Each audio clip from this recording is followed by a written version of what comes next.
আজ আমরা আলোচনা করব এবছর যারা রাষ্ট্রবিজ্ঞান অনার্স নিয়ে কলকাতা বিশ্ববিদ্যালয়ের অধীনে 4th সেমিস্টার পরীক্ষা দেবে, তোমাদের যে CC8 পেপার রয়েছে, অর্থাৎ ইন্ডিয়ান পলিটিক্যাল থট এর সেকেন্ড পার্টটা, এই পেপারের আমার চ্যানেলে আগে সাজেশান দেওয়া হয়ে গেছে।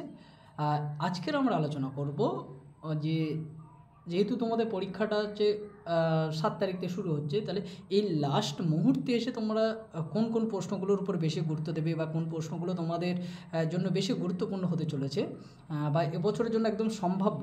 আমার সাজেশানে হচ্ছে সম্ভাব্য সমস্ত প্রশ্ন দেওয়া আছে, কিন্তু এই মুহূর্তের জন্য কোন প্রশ্নগুলো তোমাদের গুরুত্বপূর্ণ সেই বিষয়টা নিয়ে, সেই প্রশ্নগুলো নিয়ে আজকের আলোচনা করব।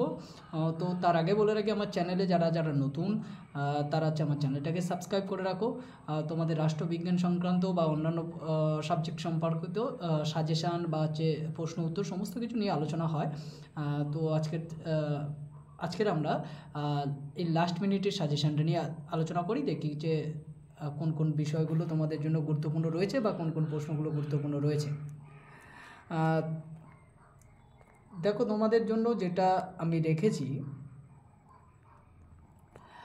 যেটা তোমাদের একের দাগে যে 15টা শর্ট কোশ্চেন থাকে, 15 নম্বরের যে 15টা 1 নম্বরের যে প্রশ্ন আসে, সেই প্রশ্নগুলো প্রথম আলোচনা করি। প্রথম আমি তোমাদের যে প্রশ্নটা রেখেছি, মানবেন্দ্র রায় রচিত যে কোনো একটি গ্রন্থের নাম লেখো। মানবেন্দ্রনাথ রায় রচিত যে কোনো একটি গ্রন্থের নাম লেখো।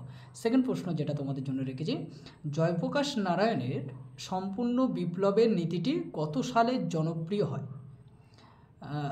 পরের প্রশ্ন, জয়প্রকাশ নারায়ণের সমাজতান্ত্রিক চিন্তার একটি বৈশিষ্ট্য লেখো। জয়প্রকাশ নারায়ণের সমাজতান্ত্রিক চিন্তার একটি বৈশিষ্ট্য লেখো। পরের প্রশ্ন, নরেন্দ্রদেবের সমাজতান্ত্রিক চিন্তার মূল কথা কী? পরের প্রশ্ন, সাভারকারের একটি গ্রন্থের নাম লেখো। পরের প্রশ্ন, জাতপাত বিরোধিতায় আম্বেদকরের একটি রাজনৈতিক ভাবনা উল্লেখ করো।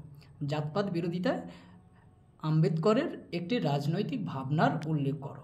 পরের প্রশ্ন, সত্যশোধক সমাজ কে প্রতিষ্ঠা করেন? সত্যশোধক সমাজ কে প্রতিষ্ঠা করেন? পরের প্রশ্ন, 4 স্তম্ভ রাজ্য প্রবক্তা কে ছিলেন? 4 স্তম্ভ রাজ্য এর প্রবক্তা কে ছিলেন? পরের প্রশ্ন, সৈয়দ আহমেদ খান কবে মুসলিম লীগের সঙ্গে যোগদান করেন? সৈয়দ আহমেদ খান কবে মুসলিম লীগের সঙ্গে যোগদান করেন? পরের প্রশ্ন, নেহেরুর সমাজতান্ত্রিক চিন্তার উপর লিখিত একটি গ্রন্থের নাম লেখো। নেহেরুর সমাজতান্ত্রিক চিন্তার উপর লিখিত একটি গ্রন্থের নাম লেখো। পরের প্রশ্ন, পণ্ডিতা রমাবাইয়ের দৃষ্টিতে সামাজিক ন্যায় কী? পণ্ডিতা রমাবাইয়ের দৃষ্টিতে সামাজিক ন্যায় কী? পরের প্রশ্ন, র্যাডিক্যাল গণতান্ত্রিক দল কে গঠন করেন?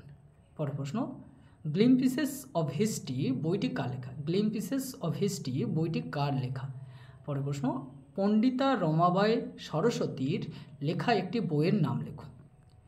পরের প্রশ্ন, এই জায়গাটা তোমাদের একসঙ্গে হয়ে গেছে, এটা হবে আজার আস সামাদিত বইটির লেখককে। এটা তোমরা একটু সেরে নেবে, ইউএসটা আলাদা হবে। আজার আস সামাদিত বইটির লেখককে। পরের প্রশ্ন, এবার হচ্ছে তোমাদের যে বড় প্রশ্নগুলো আসে মডিউল 1 এবং মডিউল 2 থেকে, সেই হিসাবে আমি প্রশ্নগুলো রেখেছি। মডিউল 1-এর যে 10 নম্বরের প্রশ্ন রেখেছি, দেখো ফার্স্ট প্রশ্ন রেখেছি 10 নম্বরে, রাম মনোহর লোহিয়ার, এখানে বানানটা একটু ভুল আছে, তোমরা সেটা নেবে।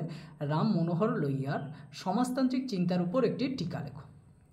পরের প্রশ্ন, জয়প্রকাশ নারায়ণের সম্পূর্ণ বিপ্লবের প্রধান বৈশিষ্ট্যগুলি উল্লেখ করো। জয়প্রকাশ নারায়ণের সম্পূর্ণ বিপ্লবের প্রধান বৈশিষ্ট্যগুলি উল্লেখ করো।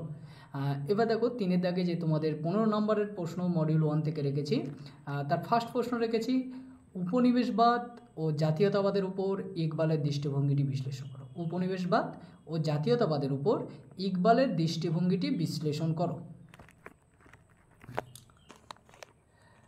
পরের প্রশ্ন, মানবেন্দ্রনাথ রায়ের র্যাডিক্যাল মানবতাবাদের ভাবনার উপর একটি টিকা লেখো। এবার মডিউল 2তে দেখো, মডিউল 2তে তোমাদের জন্য যে প্রশ্নগুলো রেখেছি, মডিউল 2-র ফার্স্ট প্রশ্ন মানে 4 দাগের প্রথম যে প্রশ্নটা হবে তোমাদের সেটা রেখেছি। 4 দাগের প্রথম প্রশ্ন কতে সুভাষচন্দ্র বোসের সমাজতান্ত্রিক চিন্তা সম্পর্কে আলোচনা করো। সুভাষচন্দ্র বোসের সমাজতান্ত্রিক চিন্তা সম্পর্কে আলোচনা করো। পরের প্রশ্ন রেখেছি জিন্নার দ্বিজাতি তত্ত্বটি ব্যাখ্যা করো। জিন্নার দ্বিজাতি তত্ত্বটি ব্যাখ্যা করো। এবার দেখো 5 দাগে মানে মডিউল 2 15 নম্বরের যে প্রশ্ন, তার ফার্স্ট প্রশ্ন রেখেছি নেহেরুর রাজনৈতিক চিন্তার মূল বৈশিষ্ট্যগুলি কী। নেহেরুর রাজনৈতিক চিন্তার মূল বৈশিষ্ট্যগুলি কী। আর লাস্ট প্রশ্ন এবং মডিউল 2-র হচ্ছে 5 দাগের শেষ প্রশ্ন, জ্যোতিবা ফুলের জাতিপ্রথা ও অস্পৃশ্যতার উপর দৃষ্টিভঙ্গিটি আলোচনা করো। এই হচ্ছে তোমাদের যে CC8 পেপার, CC8 পেপারের টোটাল লাস্ট মিনিটের সাজেশান, সম্ভাব্য প্রশ্ন আমার দৃষ্টিকোণ থেকে। আশা করছি এই প্রশ্নটা তোমরা ভালো করে করলে এখান থেকে অনেকগুলো কমন পেয়ে যাবে। যদি খুব ভালো ভাবে করো সেখানে আশা করছি তোমাদের কোনো সমস্যা হবে না। এই প্রশ্ন থেকে অবশ্যই প্রশ্ন আসবে। তো আজকের এই পর্যন্ত, দেখা হচ্ছে অন্য কোনো ভিডিওতে।